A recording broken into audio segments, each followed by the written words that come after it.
हर खबर पर होगी आपकी पकड़। डाउनलोड कीजिए एबीपी लाइव ऐप। इस वक्त की बड़ी खबर, रिया की याचिका पर सुप्रीम कोर्ट में सुनवाई शुरू हो चुकी है। अभी रिया के वकील हैं, वो अपना पक्ष रख रहे हैं। रिया के वकील श्याम दीवान का कहना है कि रिया खुद परेशान थी। उसने ट्वीट कर निष्पक्ष जांच की मांग की।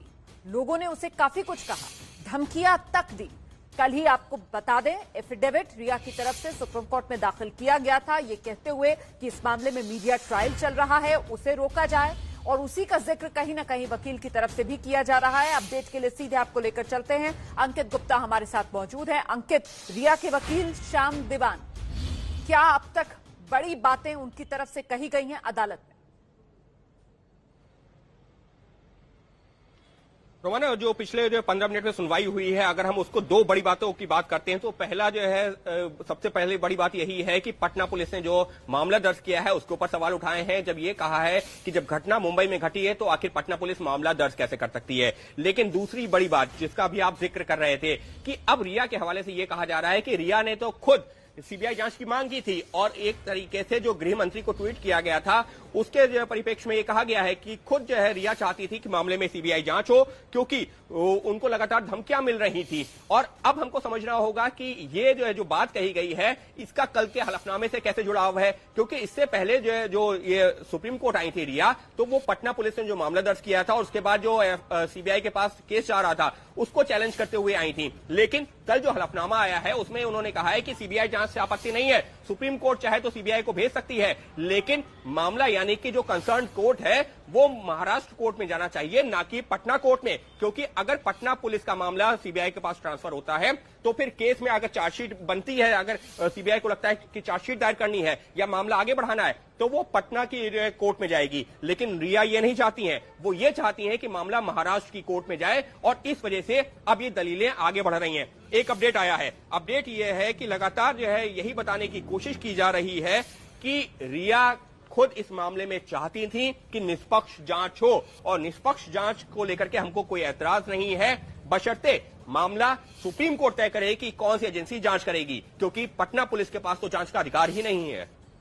ये बड़ी बात देखिए, अभी तक की जो सुनवाई हुई है, रिया के वकील हैं श्याम दीवान, उनकी तरफ से जो दो बड़ी बातें कही गई हैं, एक तो यही कि पटना में एफआईआर करने का कोई मतलब बनता नहीं है, सीबीआई जांच को लेकर किसी तरीके का कोई गुरेज है नहीं रिया चक्रवर्ती को, वो तो खुद इस मामले में सीबीआई जांच की मांग कर चुकी हैं। लेकिन मामला जो है वो पटना में नहीं, मुंबई में ही चलना चाहिए। और दूसरी बड़ी बात ये, जो कल एफिडेविट रिया की तरफ से दाखिल किया गया था अदालत में कि भाई मीडिया ट्रायल इस मामले में चल रहा है, तो रिया के वकील ने ये कोर्ट को जानकारी दी है कि रिया खुद बहुत ज्यादा परेशान है, उन्हें इस दौरान काफी कुछ कहा जा रहा है, धमकियां दी जा रही हैं। इस तरीके की जानकारी उनके वकील की तरफ से अदालत में दी जा रही है। इस बीच ईडी में जो पूछताछ चल रही है, ईडी से पूछताछ में श्रुति मोदी ने बड़ी जानकारी ये दी है कि सुशांत के सारे फैसले तो रिया चक्रवर्ती ले रही थी।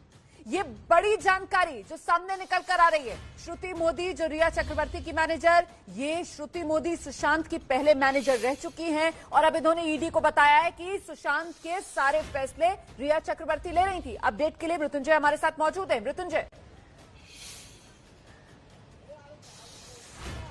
जी देखिए, बहुत बेहद अहम जानकारी ईडी के जो सूत्र हैं हमारे, उन्होंने कुछ पॉइंट्स हमें बताए हैं और वो आपके सामने रखना चाहूंगा। जो कि श्रुति मोदी ने ईडी के सामने बातें कही हैं।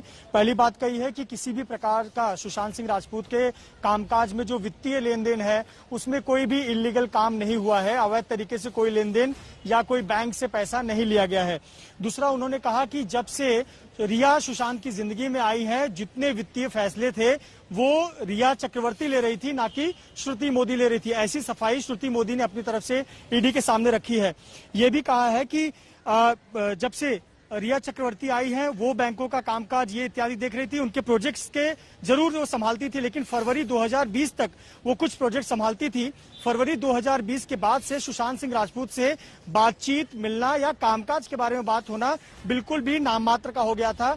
ये जानकारी श्रुति मोदी ने ईडी के सामने रखी है। तो एक बहुत बड़ी बात श्रुति मोदी ने ईडी अधिकारियों के सामने ये रखी है कि रिया चक्रवर्ती की जिंदगी जब सुशांत की जिंदगी में आई है उसके बाद से वो तमाम वित्तीय फैसले, तमाम डिसीजन रिया चक्रवर्ती ले रही थी, ना कि श्रुति मोदी ले रही थी। समझना चाहते हैं मृत्युंजय कि ये जो श्रुति मोदी का बयान आया है जिसमें वो ईडी को ये बता रही हैं कि साहब जितने वित्तीय फैसले थे सुशांत सिंह राजपूत के वो रिया चक्रवर्ती ले रही थी, और इसी वजह से श्रुति मोदी जो हैं वो भी उनकी मैनेजर भी नहीं रही। वो बाद में फरवरी से वो बता रही हैं किस तरीके से बेहद कम हो गया था उनका सुशांत सिंह राजपूत से बातचीत करना, मिलना जुलना दूर की बात हो गई थी। क्या इस बयान से रिया चक्रवर्ती की मुश्किलें बढ़ती हुई नजर आ रही? निश्चित तौर पर यह बहुत बड़ा बल मिलता है जो आरोप लगे हैं कि रिया चक्रवर्ती पर कि उन्होंने फाइनेंशियल ट्रांजैक्शन की बात करें या फिर पैसे की गबन के जो आरोप लग रहे हैं उनके परिवार द्वारा, तो कहीं ना कहीं इसको जरूर बल मिलता है, क्योंकि खुद सुशांत की मैनेजर जो इतने वर्षों तक सुशांत को मैनेज करती थी, उनके प्रोजेक्ट्स के बारे में जानकारी रखती थी, उनके पैसे के लेन देन। देखिए कोई भी प्रोजेक्ट होता है बॉलीवुड का तो वो डायरेक्ट एक्टर उस पर्टिकुलर प्रोड्यूसर डायरेक्टर से बात पैसे की नहीं करता है, वो अपने मैनेजर के माध्यम से करता है। और जो कागजी कामकाज होते हैं पैसे के लेन देन के या फिर दोनों के बीच में एग्रीमेंट बनाना, ये मैनेजर का काम होता है। ऐसे पर श्रुति को इसकी जानकारी थी।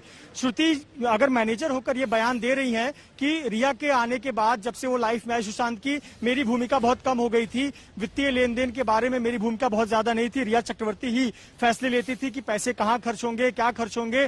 तो ये एक बहुत बड़ा बयान है और कहीं ना कहीं ये रिया चक्रवर्ती की मुश्किलें बढ़ाता है और ये आरोप परिवार ने लगाया हुआ है। देखिए और भी वो कह रही हैं कि वो उनके लाइफ में आने के बाद में बहुत ज्यादा एक तो ध्यान नहीं था, दूसरा एक और महत्वपूर्ण बात कही कि मेरे जहां तक संज्ञान है, नॉलेज है कि कोई भी वित्तीय गड़बड़ी नहीं हुई है या पैसे का लेन देन किसी बैंक से या किसी अन्य माध्यम से कोई गड़बड़ी मेरे संज्ञान में नहीं है। जो बड़ी बात उन्होंने बात कही कि फरवरी 2020 तक तो वो उनके लिए काम करती थी, उसके बाद से संपर्क में नहीं थी। बातें निकल कर आ रही हैं। एक तरफ श्रुति मोदी ये कह रही हैं कि देखिए जो फैसले थे वित्तीय फैसले वो रिया चक्रवर्ती ले रही थी, दूसरी तरफ श्रुति मोदी ये भी तो कह रही है ना कि कामकाज के वित्तीय लेन देन में सुशांत सिंह राजपूत के किसी तरीके की कोई गड़बड़ी नहीं थी। तो कुल मिलाकर ये मामला श्रुति मोदी के बयानों से भी यहां पर कुछ काले सफेद में तो बटता हुआ नजर नहीं आ रहा है। मतलब अगर वित्तीय फैसले भी रिया चक्रवर्ती ले रही थी तो फिर रिया चक्रवर्ती तो रिलेशनशिप में थी ना, 1 साल से दोनों साथ रह रहे थे, तो कुछ भी प्रूफ करना यहां पर रिया चक्रवर्ती के खिलाफ, अगर वित्तीय लेन देन में किसी तरीके की कोई गड़बड़ी नहीं है तो फिर कहां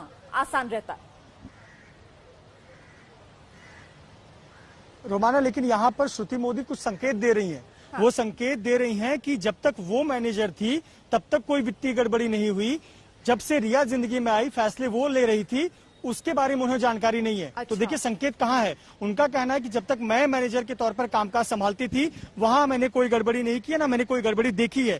लेकिन उसके बाद क्या हुआ, रिया जिंदगी में आई, उसके बाद पैसे का डिसीजन तो वो लेती थी, तो मुझे उसके बारे में जानकारी नहीं है। तो देखिए श्रुति मोदी ने बहुत बड़ी जानकारी इस तरह से दी है और इस पर शिकंजा रिया चक्रवर्ती पर कसेगा। वो अपने आप को पाक साफ बता रही है कि वो जब तक काम कर रही थी उन पर उन्होंने कोई लेन देन वित्तीय गड़बड़ी नहीं हुई है। वो बात की बात बता रही है। जब रिया उनकी जिंदगी में आ गई, ऐसे में तो मुझे लगता है कि अब ईडी की ये जो जांच है मृत्युंजय, फरवरी 2020, जिसके बाद एक तरीके से श्रुति मोदी जो हैं वो अपने हाथ खड़े कर रही हैं और वो सारी जिम्मेदारी रिया चक्रवर्ती पर डाल रही हैं कि साहब सारे वित्तीय फैसले रिया चक्रवर्ती ले रही थी। और आपने जिस तरीके से कहा कि मैनेजर जो होता है वही प्रोड्यूसर्स के साथ डील करता है, पैसे के लेन देन की बात करता है, यानी कि वो सारी जानकारी रिया चक्रवर्ती के हाथ में थी, वो खुद देख रही थी। तो अब तो इस मामले में अगर कोई नया काम इस दौरान सुशांत सिंह राजपूत ने लिया हो, बॉलीवुड के अंदर कनेक्शंस, प्रोड्यूसर्स, डायरेक्टर्स, उन तक ईडी की जांच बढ़ सकती है आगे। अब तो ऐसा लग रहा है हमको। देखिए अभी ये कहना बहुत जल्दबाजी हो जाएगी कि ये जांच का दायरा इतने लंबे दूर तक जाएगा, लेकिन अगर श्रुति मोदी ये बताती हैं कि इस काम के विशेष तौर पे देखिए पूरा जो मामला है ये यूरोप टूर से लौटकर आए थे, उसके बाद ही पूरा प्रकरण हुआ है और उसके बाद ही पारिवारिक संबंध खराब हुए हैं, परिवार के अलग अलग आरोप उसी बात के हैं। यहां तक कि उनके कामकाज करने वाले नौकरों ने आरोप लगाया कि यूरोप टूर से आने के बाद हमको निकाल दिया गया, उनके करीबियों को रख लिया गया। तो कहीं ना कहीं अगर उस दौरान कोई नए प्रोजेक्ट आए थे, अगर श्रुति मोदी उसका जिक्र करती हैं कि एक फिल्म आई थी या एक कोई एड शूट आया था, एक कोई प्रमोशन आई थी, ऑनलाइन प्रमोशन करना था, उसके बदले इतने पैसे मिलने थे, इस व्यक्ति से बात हुई थी, तो अगर वो पैसे का लेन देन अगर सामने आता है तो जरूर उस डायरेक्टर प्रोड्यूसर से बातचीत हो सकती है। लेकिन उसके लिए वो पैसे का लेन देन स्टैब्लिश होना चाहिए। चूंकि ये कह रही है कि फरवरी 2020 के बाद बहुत ज्यादा तो मेरा कोई इंटरेक्शन ही नहीं हो रहा था, उसके पहले ये थोड़े बहुत प्रोजेक्ट उनके संभालती थी, जिसमें इनका कहना है कि मैंने जो काम काज संभाले उसमें कोई वित्तीय गड़बड़ी नहीं है। तो अगर वो वित्तीय लेन देन में कुछ नाम आते हैं बॉलीवुड के डायरेक्टर में, सुशांत सिंह राजपूत की बहन मीतू सिंह भी तो मौजूद है ना, अभी तक उनसे किस तरीके की बातचीत हुई है ईडी की, इस पर मैं आपसे अपडेट लूंगी। लेकिन इस बीच जल्दी से आपको लिए चलते हैं, अंकित गुप्ता इंतजार कर रहे हैं, अपडेट देंगे। अंकित गुप्ता, किस तरीके से सुनवाई आगे बढ़ रही है सुप्रीम कोर्ट में? अंकित। जी बिल्कुल, इस सबके बीच में जो रिया के जो वकील हैं उन्होंने अब ये कहा है, एक तरीके से मुंबई पुलिस की जांच के ऊपर भरोसा जताया है। कैसे? उन्होंने कहा है कि जब से घटना घटी है उसके बाद से मुंबई पुलिस ने 56 लोगों के बयान दर्ज किए हैं। हमें नहीं पता कि मुंबई पुलिस की जांच कहां तक पहुंची है, लेकिन जिस तरीके से मुंबई पुलिस ने अपनी जांच की है वो ये दिखाता है कि जांच के दौरान काफी कुछ किया गया है।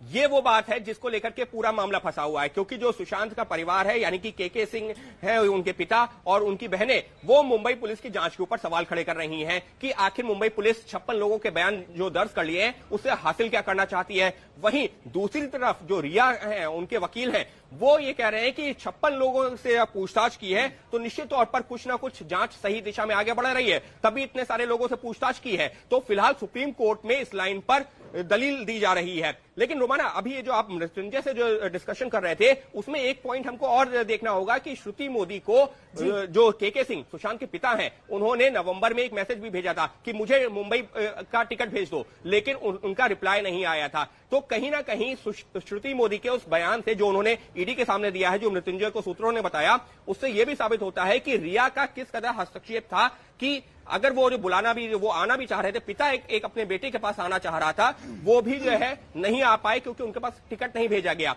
तो अगर हम ये सारी चीजें कोऑर्डिनेट करके देखें तो निश्चित तौर पर मैंने वो सवाल पूछा था मृत्युंजय से कि श्रुति मोदी के बयानों से भी ऐसा नहीं है कि मामला जो है वो बिल्कुल ब्लैक एंड व्हाइट की तरह क्लियर हो रहा है। अभी भी इस मामले में कई पेच हैं, कई सवाल बरकरार हैं। भाई श्रुति मोदी ये कहती हैं कि फरवरी 2020 के बाद से वो काम नहीं देख रही थी, लेकिन वो व्हाट्सएप जो हमने एबीपी न्यूज पर आपको दिखाया, जिसका जिक्र अभी अंकित गुप्ता कर रहे थे, वो व्हाट्सएप मैसेज तो पिछले साल नवंबर का है ना। 29 नवंबर को सुशांत के पिता के सिंह साहब ने वो व्हाट्सएप पर मैसेज श्रुति मोदी को भेजा था। उस पर श्रुति मोदी ने क्या किया, इसका भी जवाब यकीनन लेने की कोशिश की जाएगी श्रुति मोदी से, एजेंसियों के द्वारा जो इस पूरे मामले को इस समय सुलझाने में लगी हुई हैं, क्योंकि मौत एक रहस्य सुशांत सिंह राजपूत की बनी हुई है। तो सुप्रीम कोर्ट में सुनवाई लगातार जारी है। वहीं ईडी दफ्तर में सुशांत सिंह राजपूत की बहन नीतू सिंह मौजूद हैं, उनका भी बयान दर्ज किया जा रहा है। इस बड़ी खबर पर हमारी नजर लगातार बनी हुई है।